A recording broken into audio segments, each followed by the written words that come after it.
کہ جب جنت والے جنت میں چلے جائیں گے اور اہل جہنم جہنم میں چلے جائیں گے.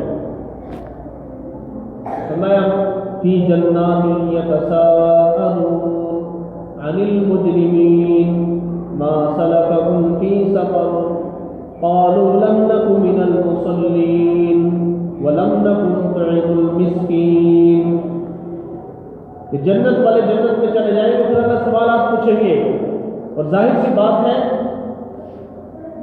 دو دوست ہو، ایک جنت میں ہو اور دوسرا نظر نہ آ رہا ہو تو بندہ خود سمجھ جائے گا کہ وہ کہاں پر ہے؟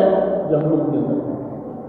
اگر خامد جنت میں ہے بیوی نظر نہیں آ رہی نظر تو خامد خود سمجھ جائے گا وہ کہاں پر ہے؟ جہنم کے اندر. اگر باپ جنت میں ہے بیٹا نظر نہیں آ رہا تو باپ سمجھ جائے گا کہ بیٹا کہاں پر ہے؟ جہنم کے اندر.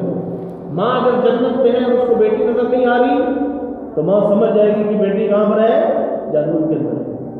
ان سے پوچھا جائے گا کیا تم وقت میں تم پر آ گئی کہ تم جہنم میں کیوں گئے؟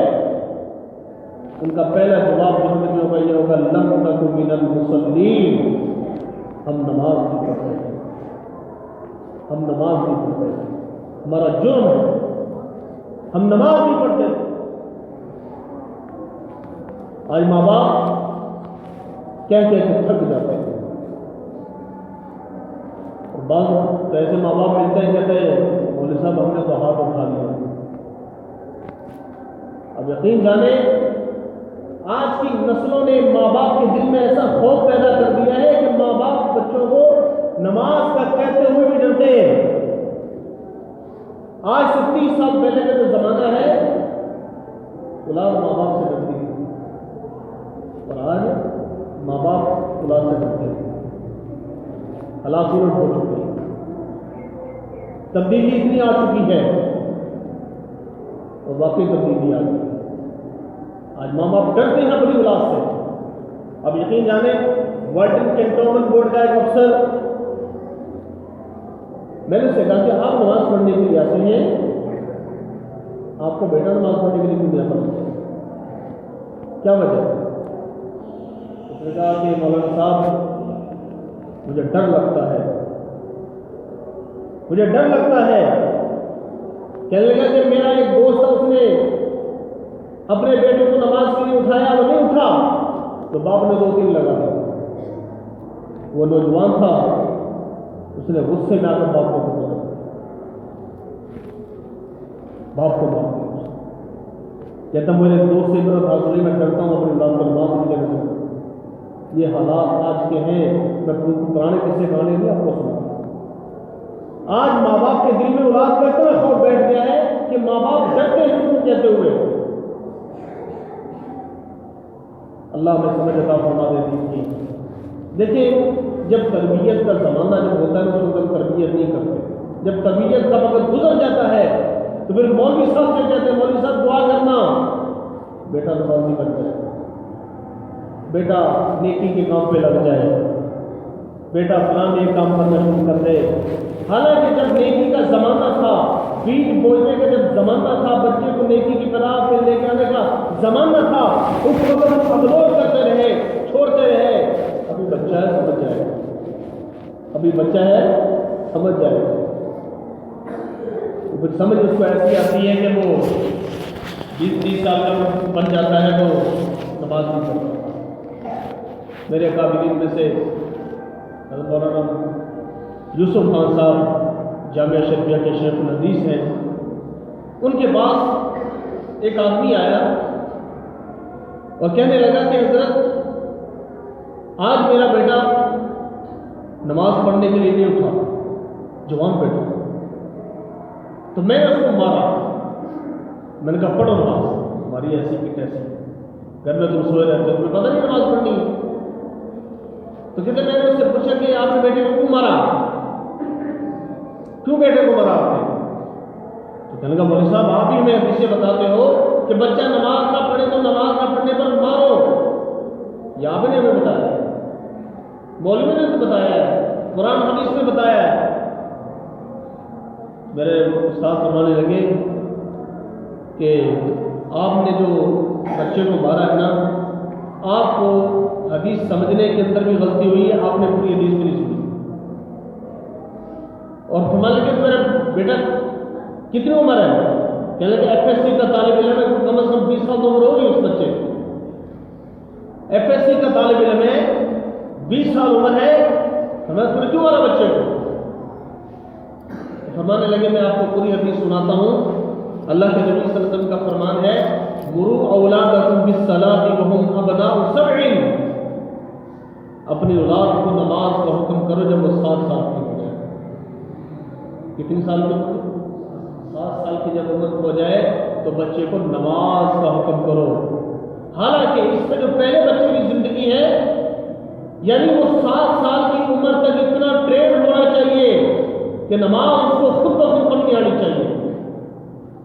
ماں باپ اپنی تربیت کے انداز کے اندر اولاد کو ایسا نمازی بنائیں کہ 7 سال تک وہ بنیادی نماز کی چیزوں کو سیکھ چکا ہو۔ اور ہم کہتے ہیں تھوڑا سا اور بڑا ہو، تھوڑا سا اور درخت کی طرح لمبا ہو جائے پھر سمجھائیں گے۔ اصل میں وجہ یہ ہوتی ہے کہ جب والدین کی اپنی تربیت نہ ہو تو وہ بچوں کی تربیت کبھی نہیں کر سکتے۔ جب ماں باپ خود سیدھے راستے پر نہ ہوں تو اولاد کو کیسے سیدھے راستے پر لے کر آئیں گے؟ جب ماں باپ نمازی بنیں گے تو انشاءاللہ آپ کو دیکھ کر آپ کے بچے بھی کاپی کریں گے۔ مجھے ابھی تک یاد ہے کہ بچے اپنے والدین کی کاپی کرتے ہیں، اس بات کو اچھی طرح سمجھ سکتے ہیں۔ آپ کے گھر میں کوئی بچہ سب سے چھوٹا ہے، اور ظاہر سی بات ہے گھر میں جو سب سے چھوٹا بچہ ہوتا ہے نا، ماں باپ کو سب سے زیادہ محبت اسی سے ہوتی ہے، سب سے زیادہ پیار بھی اسی بچے سے ہوتا ہے جو گھر میں ہوتا ہے۔ اب وہ بچہ چھوٹا سا ہے، 2 یا 3 سال اس کی عمر ہے، میں ایمانداری سے گھروں کو تجربہ کر کے دیکھیں، آپ گھر میں نماز پڑھیں مصلی بچھائے وہ بچہ آپ کی پوری نقل کرے گا۔ ماں نماز پڑھے گی تو بچہ اس کی پوری نقل کرے گا۔ تو عرض کر رہا تھا کہ میرے ساتھ بنا کے مروا اولادکم بالصلاۃ وهم ابناء 7، بچہ جب 7 سال کا ہو جائے تو اس کو نماز کا حکم دے، وضربوهم وهم ابناء 10، جب بچہ 10 سال کا ہو جائے اور نماز نہ پڑھے تو اس پر مارنے کا حکم ہے۔ آپ نے اپنے بچے کو جو مارا ہے، یہ تھپڑ جو آپ نے اپنے بیٹے کے اوپر لگائے ہیں، یہ 10 سال لیٹ لگائے ہیں، یہ تھپڑ 10 سال پہلے لگانا چاہیے۔ اس لیے کہ جب اولاد جوان ہو جائے، یہ مسئلہ یاد کر لیجئے، کسی غلط فہمی میں نہ رہنا، جب اولاد بالغ ہو جائے، بچہ جب بالغ ہو جائے، پھر ماں باپ کو ہاتھ اٹھانے کی اجازت نہیں،